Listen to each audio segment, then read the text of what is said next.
Hey, I'm Matthew from EveryAmp, which used to be called Living Tesla until like yesterday. But now it's called EveryAmp, and that's a story we'll share another day.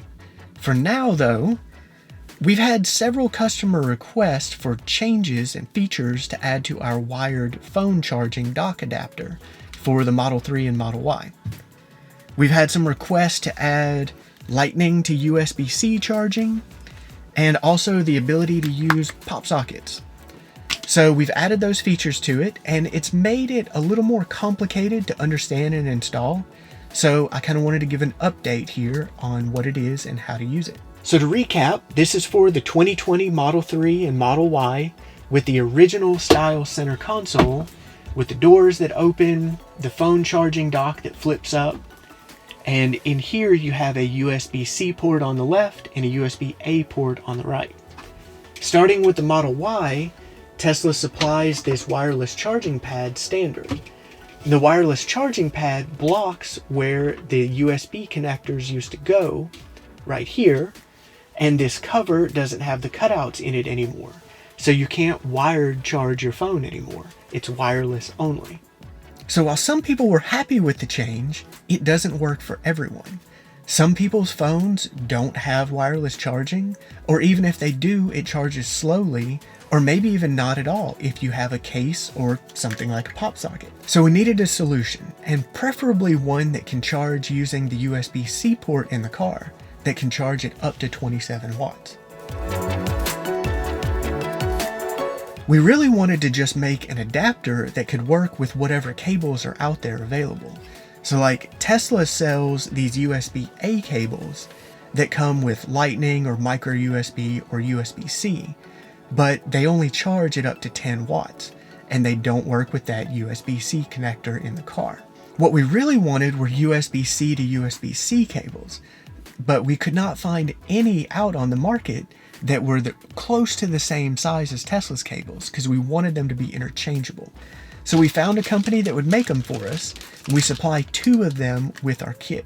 We originally thought that Apple users would just use the wireless charging pad, because it is more convenient and all of the recent iPhones come with wireless charging. But soon enough, we started getting requests for Lightning to USB-C cables, and we couldn't find those either. But a customer did end up finding one that's close.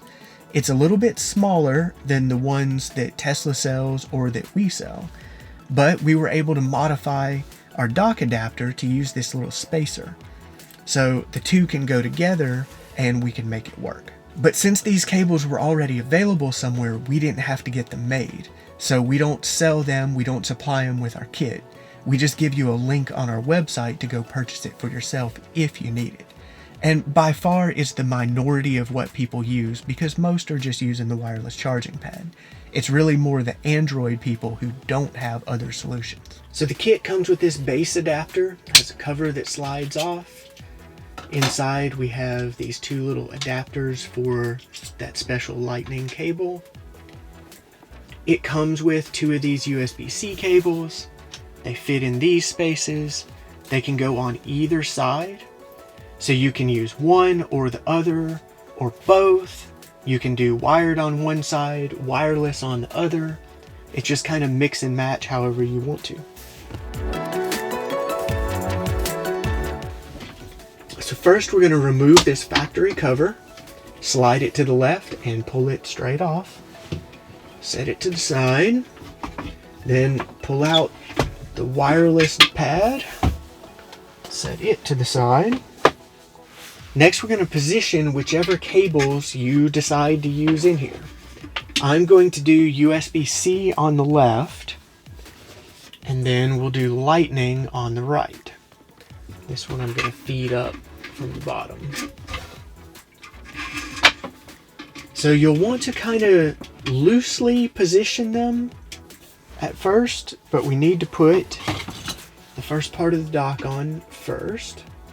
So we're just going to slide it up through there and kind of get it into position.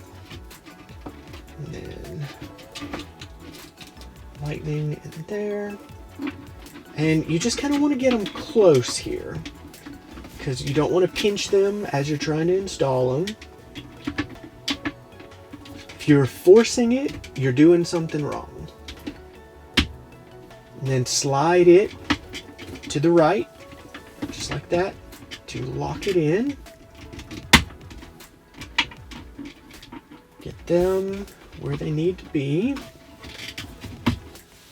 Now go ahead and secure these wires in the little channels.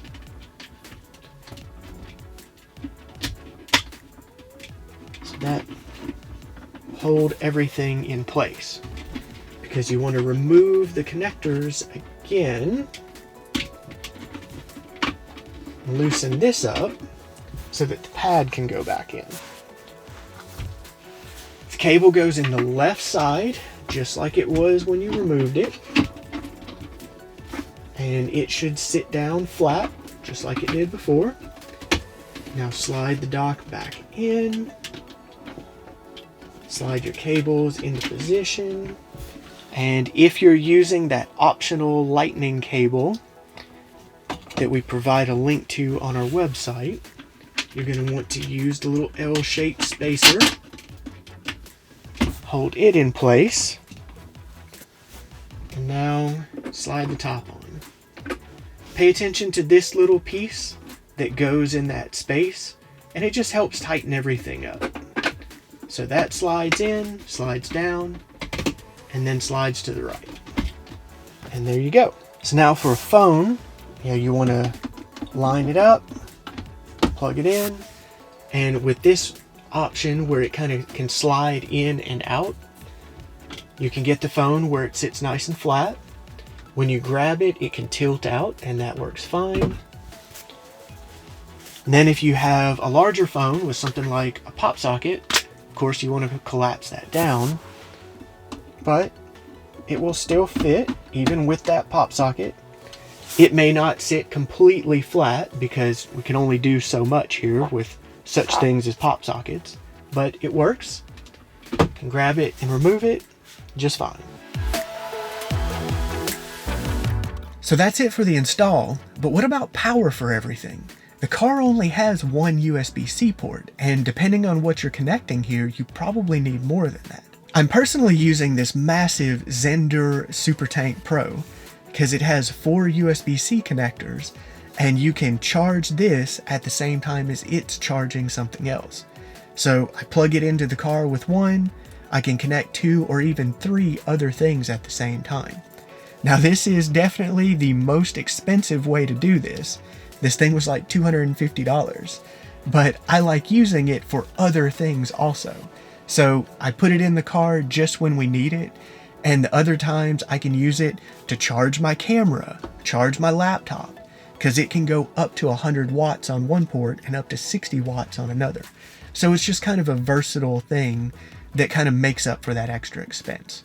For other options, you could use like the Jetta hub, or you can run power from the center console 12-volt connector up to that dock. So that's about it. I hope this helps. If you have any questions, leave them in the comments or send us an email. And thanks for watching.